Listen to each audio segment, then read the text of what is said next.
Então, pessoal, nós vamos, nessa noite, ter mais um alimento espiritual para a nossa vida. Eu quero convidar você a abrir comigo a tua Bíblia em Romanos, capítulo 6. Nós vamos ver os versículos de 15 a 18. Romanos, capítulo 6, do versículo 15 ao 18. Tem um ditado que o pessoal costuma dizer assim: menino não se governa. Isso é verdade, não, pessoal? E nem pode se governar. Aí a gente fica mais velho, fica jovem e quer se governar, e aí quer chegar na hora que quer, os pais não deixam. Jovem também não se governa. E aí você fica casado e acha assim: agora eu tenho a minha própria casa, eu vou chegar na hora que eu quero, eu vou fazer do jeito que eu quero. Aí você vai perceber que você tem uma esposa. Marido sozinho não se governa. E aí você fica mais velho, fica idoso, o corpo já não funciona do mesmo jeito, e aí você descobre que não dá para fazer tudo aquilo que quer, aí você descobre que nem o idoso não se governa. Aí você começa a pensar, na vida espiritual, será se a gente se governa na vida espiritual?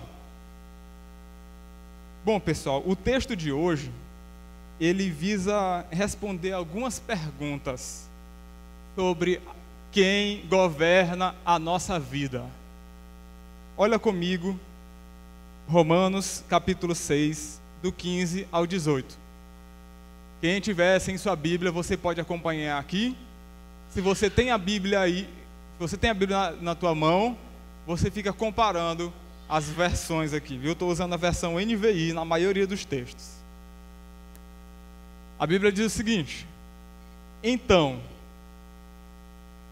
vamos pecar porque não estamos debaixo da lei, mas debaixo da graça?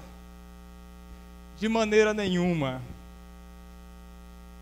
Não sabem que quando vocês se oferecem a alguém para lhe obedecer como escravos, tornam-se escravos daquele a quem obedecem? Escravos do pecado, que leva à morte, ou da obediência, que leva à justiça. Mas, graças a Deus, porque embora vocês tenham sido escravos do pecado, passaram a obedecer de coração a forma de ensino que lhe foi transmitida. Vocês foram libertos do pecado e tornaram-se escravos da justiça. Amém, pessoal? Já foi orado aqui, e eu espero que Deus fale ao seu coração através dessa palavra. Pessoal, no texto anterior, Paulo estava falando que nós não estamos mais debaixo da lei. Nós não estamos numa condição espiritual a ponto de alguém precisar dizer: faça isso, isso, isso, não pode isso, nem aquilo. Muita gente tem uma ideia que o cristianismo seria isso: é uma série de coisas que pode e uma série de coisas que não pode fazer. Mas isso não tem nada a ver com o cristianismo, o evangelho da graça. Paulo, ele está enfatizando aqui: nós não estamos mais debaixo da lei, mas debaixo da graça. E aí, eu queria perguntar para você, quando você ouve essas palavras do evangelho, quando a Bíblia diz: você não está debaixo da lei, que te condena, que te pune, você está debaixo da graça de Deus. Quando você ouve palavras do evangelho como, por exemplo, os teus pecados foram perdoados. Ou então, uma palavra mais forte ainda, que vocês vão encontrar na Bíblia, especialmente em Romanos, chamado justificação. Que é quando a Bíblia diz que os nossos pecados foram todos cancelados, apagados quando nós conhecemos o Senhor. Apagados de tal forma que todos os teus pecados do passado, do presente ou até mesmo do futuro, essa dívida já foi paga. Como é que você se sente quando ouve palavras como essa? Essas palavras, elas te inclinam a desejar o quê? Por exemplo, elas te inclinam a buscar mais a glória de Deus, a amar o Senhor, ou elas te inclinam a pensar o seguinte: já que eu não estou mais debaixo da lei, mas sim da graça, então eu vou ficar pecando, né? Qual o tipo de inclinação, né, isso te faz pensar? Nessa primeira parte, do versículo 15 ao 16, a Bíblia vai falar de 2 reinos. Como diz assim: então, vamos pecar porque não estamos mais debaixo da lei, mas sim debaixo da graça? Então, nós vamos permanecer no pecado por conta disso, pessoal? A gente vai fazer o que der na telha só porque não existe mais lei que nos condene? Pessoal, isso aqui, quando Paulo fala essas perguntas, era um tipo de questionamento que as pessoas, quando ouviam a mensagem dele, faziam. Porque eles começavam a dizer que o evangelho que Paulo pregava, ele provocava um incentivo ao pecado. Como ele mesmo já recitou lá em Romanos 3, versículo 8, quando umas pessoas disseram sobre o evangelho de Paulo o seguinte: por que não dizer como alguns caluniosamente afirmam que dizemos, né? Façamos o mal para que venha o bem. A condenação deles é merecida, né? Pessoas que pensavam, não estamos mais debaixo da lei, mas da graça, então vamos pecar. Pessoal, olha o seguinte: toda vez que o ensino real do Evangelho é pregado de maneira genuína, ele provoca 2 reações, ele corre o risco de ter 2 erros que são típicos de pessoas que não foram alcançadas pelo Evangelho da graça. E esses 2 erros são necessários a gente coexistir com essas 2 opções para se errar. Se o Evangelho não provocar essas 2 reações nas pessoas que não estão debaixo da graça, então talvez é porque a gente não está pregando corretamente. Que reações são essas, pastor? A primeira reação é dos legalistas, dos moralistas. Os judeus, eles achavam que o ensino do Evangelho, tal como o Paulo estava falando, ele incentivava as pessoas ao pecado. Para eles, pessoal, eles pensavam o seguinte: se a gente remover a lei, as regras, então não haverá nada que contenha o comportamento das pessoas. Se a gente remover a lei, eles pensam, então isso vai ter uma degradação moral. As pessoas vão cair no pecado já que não tem regras. Não tem lei, né? Por exemplo, não estamos mais debaixo da lei. Essas pessoas acham que falar sobre a graça de Deus, o perdão dos pecados, é algo perigoso. E por isso achavam que Paulo era culpado por estar incentivando as pessoas a pecarem. Pessoal, esse argumento, ele até hoje é repetido nos jornais, nas revistas, até mesmo nas faculdades. As pessoas acham que a função da igreja é conter o comportamento das pessoas. Acham que a função da igreja é manter a ordem social, é ensinar as pessoas a serem bem educadas, serem corretas uns com os outros. Todavia, nós vamos ver no texto de hoje que o Evangelho é muito superior a isso. O outro tipo de erro que as pessoas costumam cometer quando ouvem o Evangelho da graça de Deus é exatamente o contrário, que é quando a pessoa pensa o seguinte: já que não estamos mais debaixo da lei e sim da graça, então eu vou pecar aqui à vontade aqui porque Deus já decidiu me perdoar. Uhul! Esses dois tipos de pensamento só revela que essa pessoa ainda não entendeu o evangelho da graça de Deus, ainda não está na graça do Senhor. O evangelho da graça sempre produz essas duas inclinações de pensamento erradas no mundo, né? Aí ele pergunta o seguinte: então nós vamos pecar porque não estamos mais debaixo da lei, mas sim debaixo da graça? Quando ele fala em pecar, ele não está se referindo ele está falando, pessoal, de um pecado proposital, sem preocupações, né? Sem nenhum peso no coração. Então vamos pecar desse jeito, né? Deliberadamente, já que não estamos mais debaixo da lei, mais debaixo da graça. Aí Paulo diz escancaradamente que não, né? E ele vai mostrar o porquê. Ele compara isso quando ele diz: olha só, não sabem vocês que quando vocês se oferecem a alguém para lhes obedecer como escravos, tornam-se escravos a quem obedece? Daquele a quem obedece? Acompanha comigo. A Bíblia está comparando a existência espiritual a dois tipos de escravidão. Em algumas traduções tem servos, mas a melhor expressão que Paulo está usando aqui, que mais se aproxima do original, é a palavra escravo. E ele vai comparar dois reinos. Como é que funciona quando alguém está no reino da graça de Deus?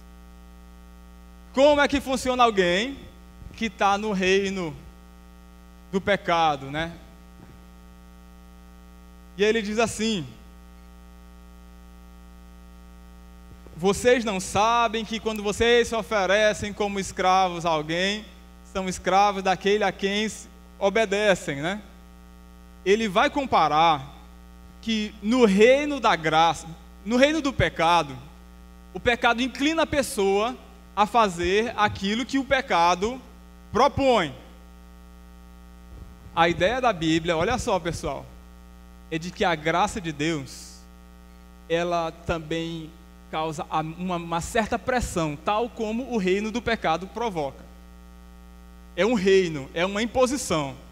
O reino da graça também gera dentro do cristão, no seu coração, uma certa pressão. Ele chama isso de escravidão. Não vamos se escandalizar com aquilo que a palavra de Deus diz. Escravidão de quê? Olha o final do texto. Ou escravos do pecado, que leva à morte, ou da obediência, que leva à justiça. Amém, pessoal? Dois tipos de escravidão. Ou você é escravo do pecado, ou você é escravo da obediência. De uma forma ou de outra, você vai estar debaixo de alguma escravidão. Ele fala isso para demonstrar que é ridículo pensar que nós estamos debaixo da graça, então vamos viver pecando porque estamos assim. Isso é ridículo, é totalmente fora do pensamento de Paulo. O fato de nós não estarmos mais debaixo da lei não significa que o cristão seja um fora da lei. Nós estaremos sempre debaixo ou de uma lei ou de outra, ou da lei do pecado ou da lei da graça e da obediência. E há sempre esses dois poderes para quem a nossa vida espiritual é vendida. É mais ou menos como um senhor de escravos. Alguém já assistiu o filme 12 anos de escravidão? Excelente o filme. Eu não vou contar o final, mas ele conta a história de uma pessoa que foi feita escravo. E como todo escravo, a pessoa não tem escolha, não tem o horário, a escolha do que vai fazer, o que vai deixar de fazer.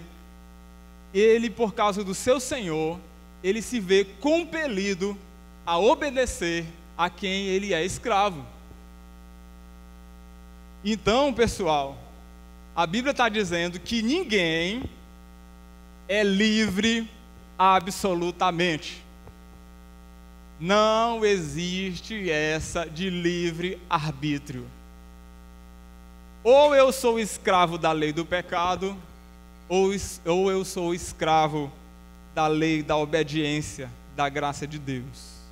São duas coisas completamente diferentes, são dois poderes autoritários, totalitários, dos quais é impossível eu ser escravo dos dois ao mesmo tempo. Eu quero que os irmãos leiam comigo esse versículo. Todo mundo em voz alta. 1, 2, 3.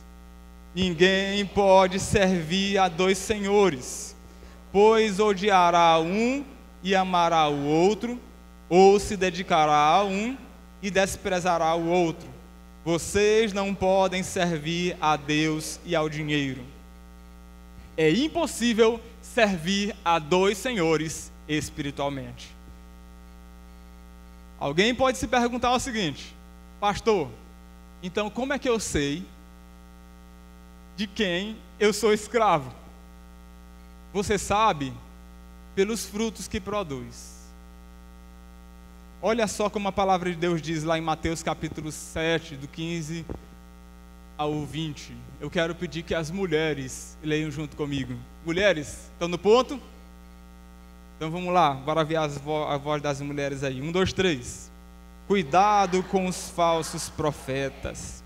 Eles vêm a vocês vestidos de pele de ovelhas, mas por dentro são lobos devoradores. Vocês os reconhecerão por seus frutos.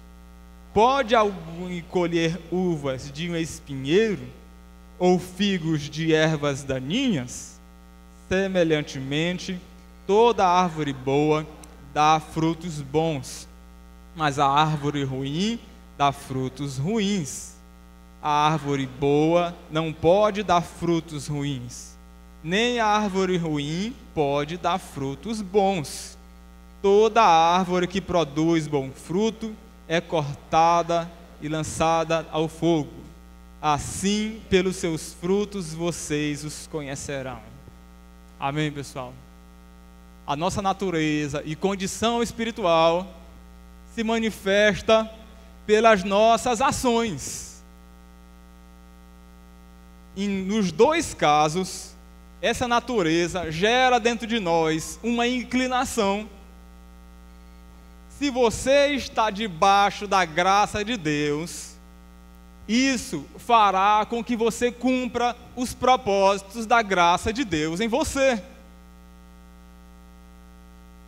Nasce debaixo de uma escravidão do pecado.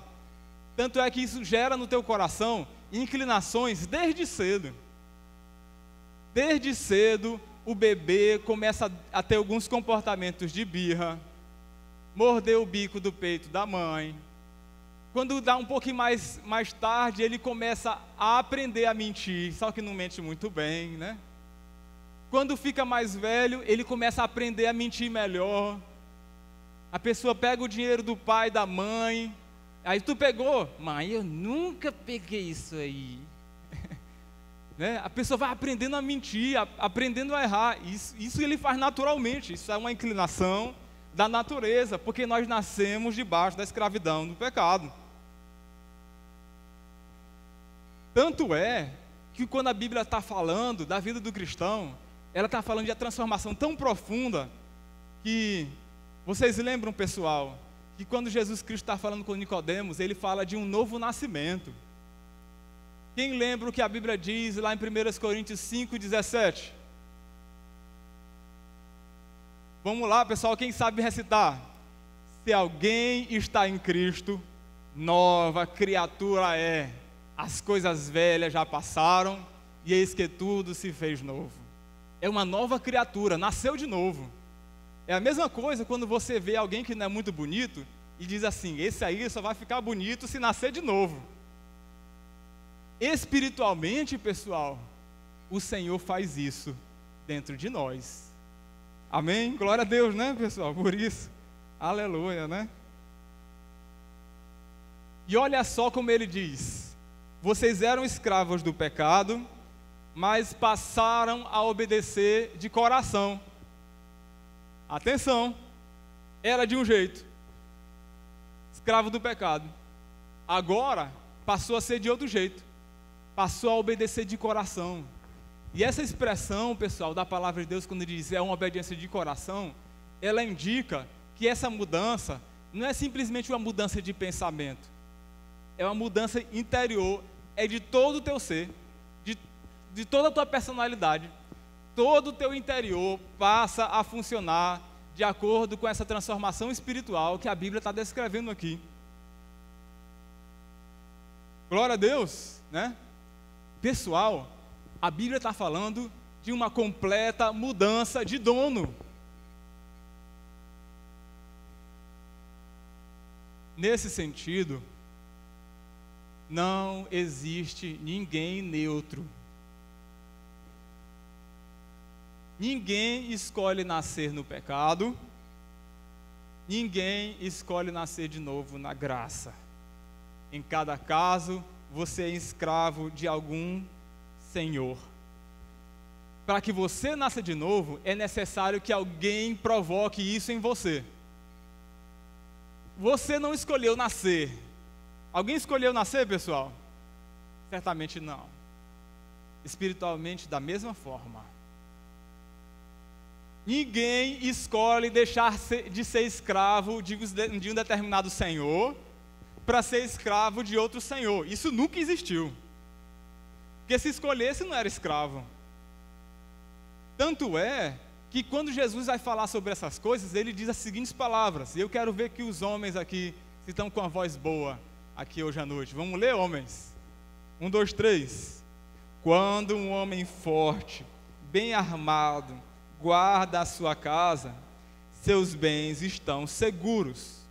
Mas quando alguém mais forte o ataca e o vence, tira-lhe a armadura em quem confiava e divide os seus despojos. A Bíblia fala esse versículo numa ocasião que ele está falando de libertação de pessoas que estavam presas sob os laços do diabo. E ele compara esse homem forte como sendo o diabo que tem os seus bens. E os seus bens só lhe saem do seu poder se vier alguém mais forte do que ele, o amarrar e poder retirar os seus bens. É isso que Jesus faz com a vida do cristão. Jesus é esse homem forte que nos tirou da escravidão do pecado e nos colocou debaixo de outro sistema, de outra escravidão. Glória a Deus por isso, né, pessoal? Haverá sempre um domínio sobre nós, ou o pecado ou a obediência. Tanto é que a Bíblia, quando vai expressar sobre a necessidade do cristão obedecer a palavra de Deus, ela fala nos seguintes termos. Vamos ler todo mundo junto? 1, 2, 3. Acaso não sabem que o corpo de vocês é santuário do Espírito Santo que habita em vocês, que ele foi dado por Deus e que vocês não são de vocês mesmos? Vocês foram comprados por alto preço, portanto, glorifiquem a Deus com o seu próprio corpo. Glória a Deus. Pessoal, você não pertence a si mesmo, não mais depois que conheceu o Senhor Jesus. E é por isso que ele diz: embora vocês eram escravos do pecado, passaram a obedecer de coração. Aí alguém vai perguntar o seguinte, pessoal: pastor, mas como é que você está dizendo isso? Eu tenho muitos amigos que eles não são cristãos. São pessoas boas. Então, você está dizendo que ainda assim, essa pessoa está debaixo de algum sistema de escravidão e que você está dizendo que não é o mesmo que eu estou? Olha só, pessoal. O pecado, e muitas vezes ele não se manifesta de maneira violenta. Existem manifestações muito sutis. como por exemplo, os prazeres deste mundo. A pessoa se sente apegada. Bebem socialmente, fumam socialmente, né? Nem que seja uma maconhazinha social, né? Misericórdia, né, meu irmão? Mas ainda assim, olha só, a Bíblia está dizendo que essa pessoa ainda está debaixo de escravidão. A pessoa dá dinheiro para os pobres, faz caridade, mas o que demonstra que uma pessoa nessas condições ainda está debaixo de escravidão? Eu faço a seguinte pergunta: por que a pessoa não consegue crer na palavra de Deus, tal como ela descreve que nós devemos crer? Por que a pessoa não consegue crer no perdão dos pecados, na morte de Jesus pelos nossos pecados? Por que a pessoa não consegue se entregar ao tipo de vida que a palavra de Deus propõe para toda pessoa que ama o Senhor? A resposta da Bíblia é porque a pessoa ainda se encontra debaixo de escravidão. Ela faz isso porque não lhe é permitido obedecer. Leiam comigo, vamos lá, pessoal, atenção. Olha esse texto, nós vamos ler todos nós juntos. 2 Coríntios capítulo 4, do 3 ao 4. Mais uma vez, atenção àquilo que a Bíblia diz. 1, 2, 3. Mas, se o nosso evangelho está encoberto, para os que estão perecendo é que está encoberto. O Deus dessa era cegou o entendimento dos descrentes, para que não vejam a luz do evangelho da glória de Cristo, que é a imagem de Deus. Amém, pessoal? A Bíblia está dizendo, ou você é escravo de Deus, ou você é escravo do pecado. E a pessoa fica cega pelo pecado. Eu quero até perguntar que você veja na tua própria história, antes de você se converter. Por que você não conseguia? Você olhava o estilo de vida que a palavra propunha, mas aquilo não mexia com o teu coração como faz hoje. Você até olhava a vida daquelas pessoas que viviam o evangelho, até tinha uma certa admiração, é gente boa, mas não se sentia naquele desejo de viver da mesma maneira. A palavra que rege a vida do cristão é diferente daquilo que rege a vida daquela pessoa que não conheceu o Senhor. E olha só, como que Deus efetua essa mudança de dono? Está aí destacado, é de acordo com o ensino que lhe foi transmitido. Pessoal, essa aqui não é a melhor tradução. A melhor tradução da ideia da Bíblia não é tão somente que foi lhes transmitido. Em algumas traduções aí, você vai encontrar a expressão, a forma de doutrina a que vocês foram entregues. Alguma versão está desse jeito aí como está na tela? Versão Almeida, Revista Atualizada. A forma de doutrina que vocês foram entregues. É mais ou menos assim. Imagina um ouro derretido, e aí ela é colocada na forma. É como que a Bíblia dissesse assim: você é esse ouro derretido, e Deus te colocou numa forma de doutrina. Deus te colocou nisso, Ele foi formatando o seu ser, para que você funcione da maneira como Deus quer, e não mais da maneira como você era antes de conhecer o Senhor. Os irmãos foram transferidos de uma forma de pensamento para outra forma de pensamento. Essa é a obra de Deus em nós. Quem é que faz isso, pessoal? Está destacado aí, ó. É Deus quem faz. Graças a Deus. Você pode repetir assim comigo em alta voz. Graças a Deus. É o Senhor quem faz. Tanto é, pessoal, que a Bíblia expressa isso da seguinte maneira. Eu quero pedir aqui só os adolescentes que estavam aí nas turmas com a irmã Aline, vocês vão ler junto comigo esse texto. Vamos lá. 1, 2, 3. Ele nos libertou do império das trevas e nos transportou para o reino do Filho do seu amor, no qual temos a redenção, a remissão dos pecados. Olha só, pessoal, a Bíblia está dizendo que Ele nos tirou de um reino e nos transportou para outro reino. Essa é a obra de salvação que o Evangelho produz nos corações. É uma mudança de reino. Olha só, pessoal, a Bíblia está dizendo que a salvação que Jesus Cristo provoca na vida do cristão não é resultado do esforço humano, é resultado da obra de Deus na vida dessa pessoa. É como a palavra de Deus diz, é uma obra que o Senhor começou e Ele vai concluir. Eu quero pedir que os jovens, você é jovem ainda, amanhã velho será, a menos que o coração sustente. Não? Você que é jovem, vamos ler junto comigo, 1, 2, 3.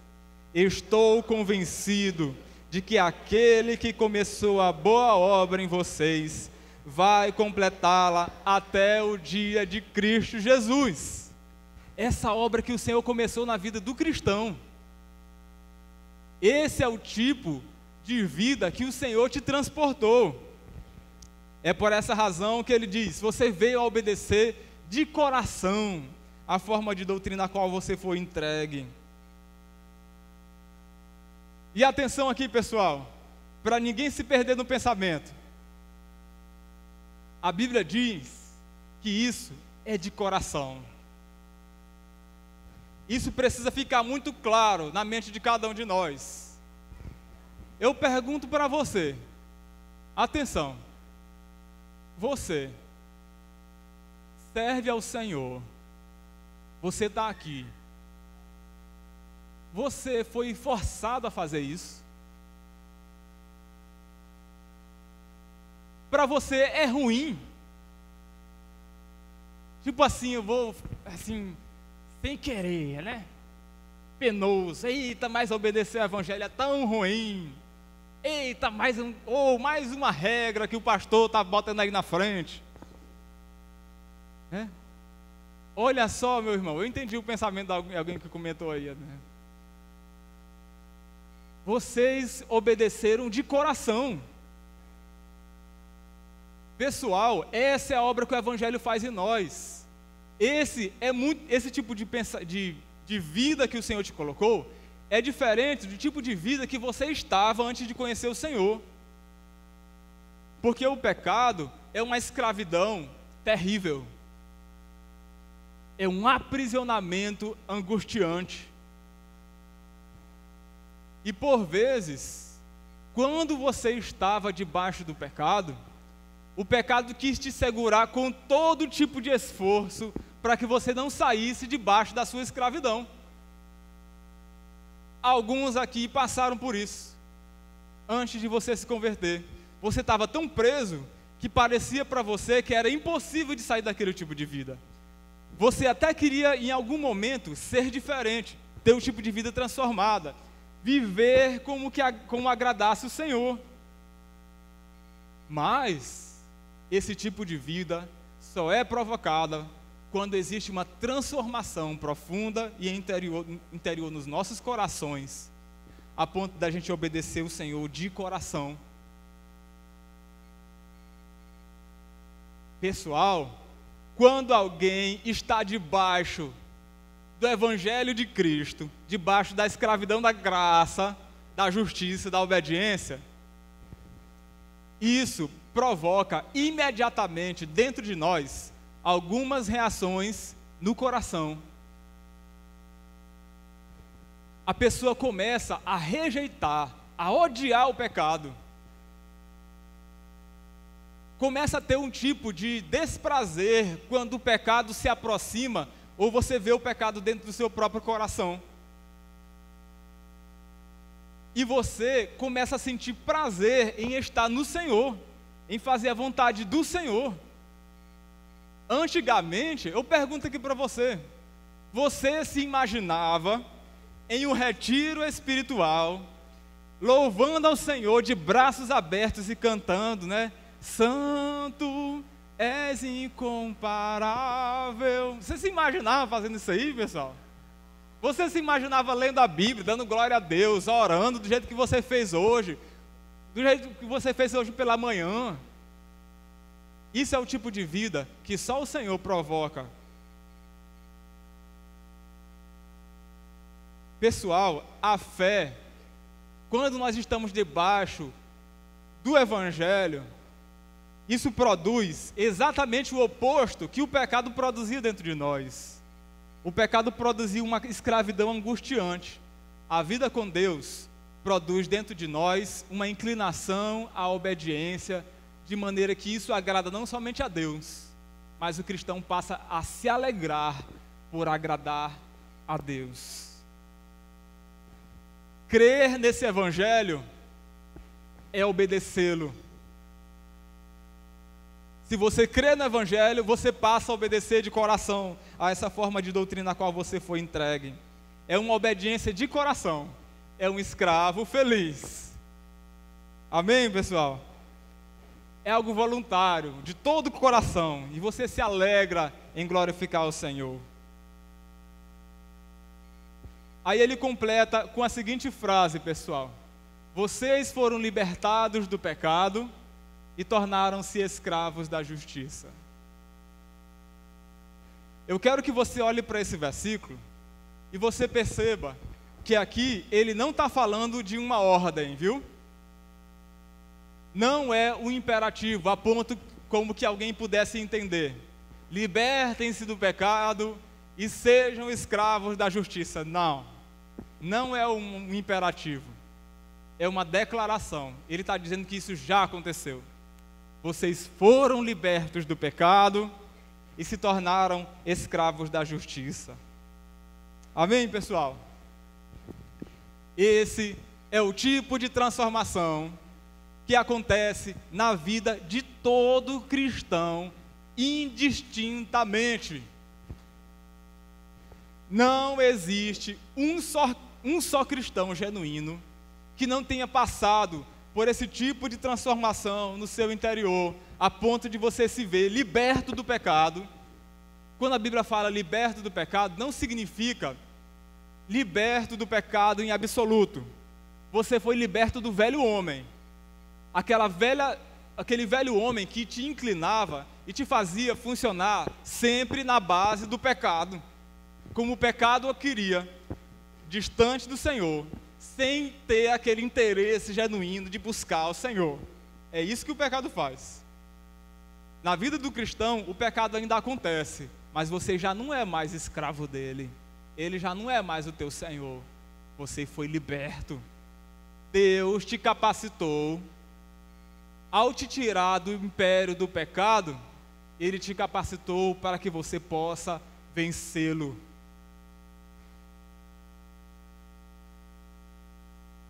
Nós estamos livres do velho homem pelo poder de Deus, mas lutamos internamente contra uma natureza pecaminosa.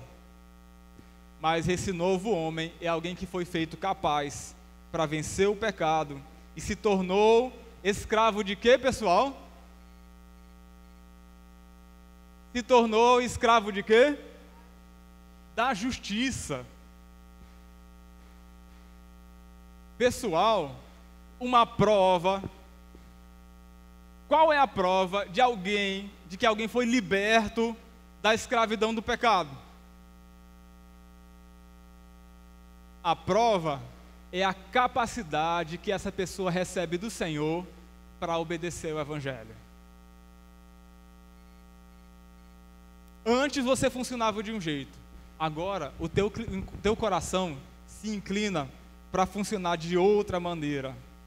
Vocês foram, a melhor tradução aqui, pessoal, não é simplesmente que tornaram-se escravos da justiça. A melhor tradução é vocês foram escravizados pela justiça.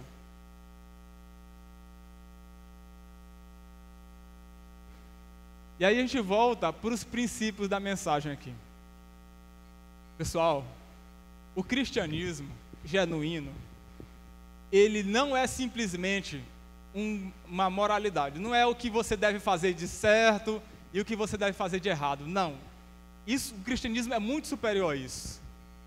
O cristianismo não é simplesmente regras de boa conduta para você ser um bom cidadão.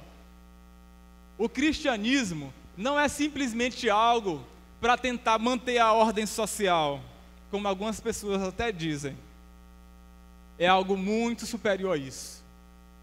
É uma transformação no coração da pessoa, a ponto dela se sentir inclinada, desejosa, atraída a obedecer a palavra de Deus. Não é alguém tentando ser uma pessoa melhor. É alguém que passou a amar a justiça, amar a palavra de Deus. Ele está sobre uma nova influência, está sobre uma nova tirania, e não tem outra coisa que ela se veja fazendo que não seja obedecer ao Senhor. Amém, pessoal? Vocês lembram quando Jesus estava com os discípulos lá em João capítulo 6, e a multidão vazou, foi embora. Jesus chegou por discípulos e disse: vocês também querem me deixar? E os discípulos responderam, quem lembra?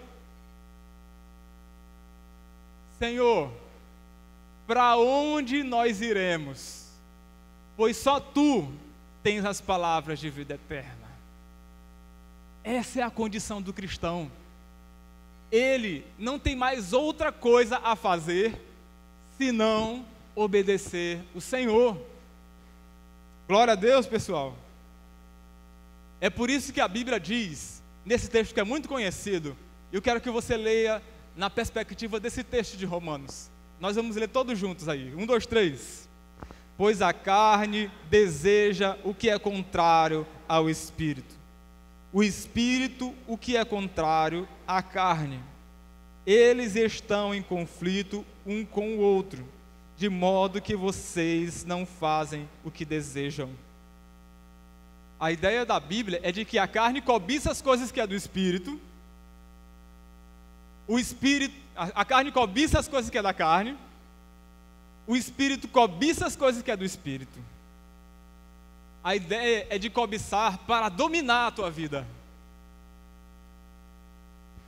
para possuir a tua vida, para conquistá-lo. A ideia da Bíblia é de que a cobiça do Espírito é dominar a nossa vida, conquistar o teu coração para o Senhor. Glória a Deus. Pessoal, quando você conheceu o Senhor, Deus introduziu dentro de você um princípio de justiça.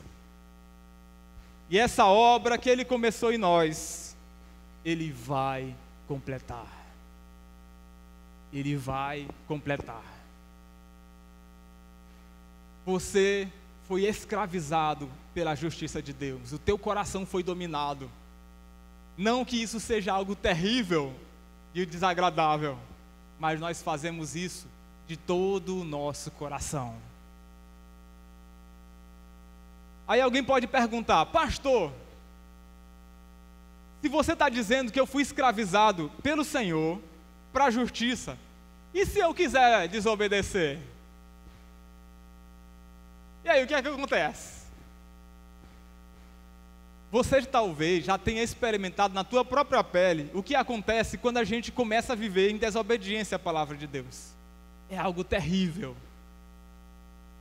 Se eu, pastor Jesaías, escravizado pela justiça de Deus, no meu coração, começar a viver um tipo de vida fora dos padrões da vontade do Senhor, eu posso esperar provações, tribulações, angústias, consequências sobre minha vida. Porque a obra que o Senhor começou em mim, Ele, como o meu dono, Ele vai completá-la. Eu não pertenço mais a mim mesmo. Você, como cristão, não pertence mais a você mesmo. A obra que Deus começou em você, Ele vai completá-la. E Ele vai usar de todos os mecanismos no teu coração, na tua mente, na palavra do Senhor, nas circunstâncias, nas pessoas ao teu redor, para cumprir os propósitos dEle na tua vida, porque você pertence ao Senhor.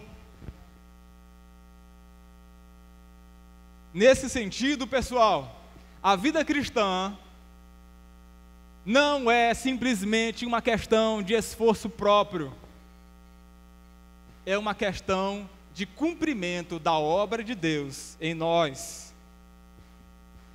A vida justa do cristão não é simplesmente uma questão de escolha, é uma ordem de Deus para nós, é um decreto que Ele vai cumprir.